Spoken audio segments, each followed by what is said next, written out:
Hey, so we're out here. Welcome. This is the Field Brief, and what we are doing is tackling those tough questions as compactly as we can. And these are questions that are like given to me. These aren't questions I just came up with. So the first one is this: if God is a good father, then why do innocent people get hurt?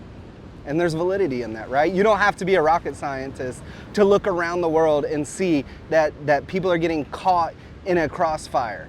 That we have this almost good versus evil thing going on. And some of us, we struggle with that, right? We sit here and we remember like our own fathers or our own childhood, and we sit here and we go, that can't be a good father. And I hear you. But here's the reality of it. Here's the collateral damage, as it would, is we live in a fallen, fractured, and broken world.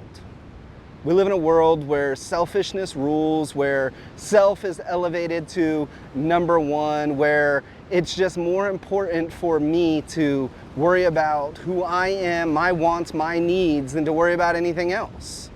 See, and that's the beauty of being made new. That's the beauty of creation, is sitting here going, I don't have to be like that. That I can sit here in this weird space and I can be redeemed and made new.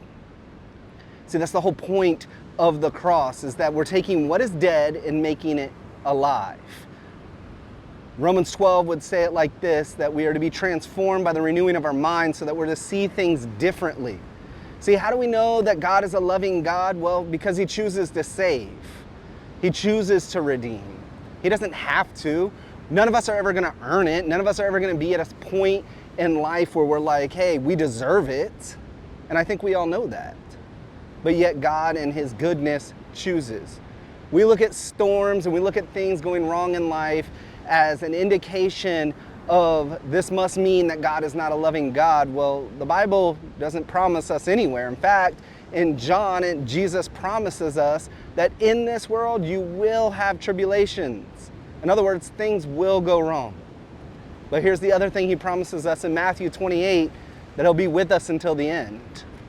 Until the end of the age, He will walk with us, He will be with us, He will fight with us.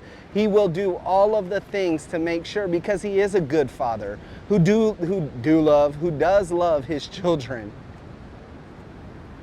See, and it's not the absence of storms that show He's a good Father, it's the fact that He'll walk with us through it. Think about it. If you have kids, or if you don't, if you have nieces, nephews, or anyone else like that in your life, when you really stop and think about it, what would you not walk through with them? Because you love them.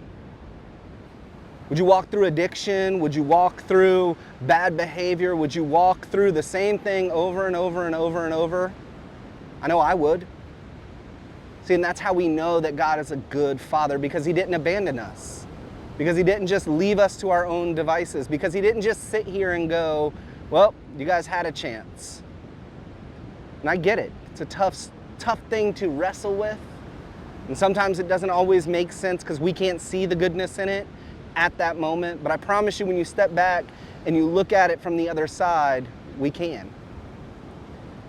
So an action step that I'm going to leave everybody with is simple, and it's this. Take 5 minutes today. What are you holding on to? What is it that's stirring inside you, that's bringing up that anger, that's bringing up that bitterness, that's bringing up that depression, that you're not letting go of because you're sitting here going, someone needs to pay for this?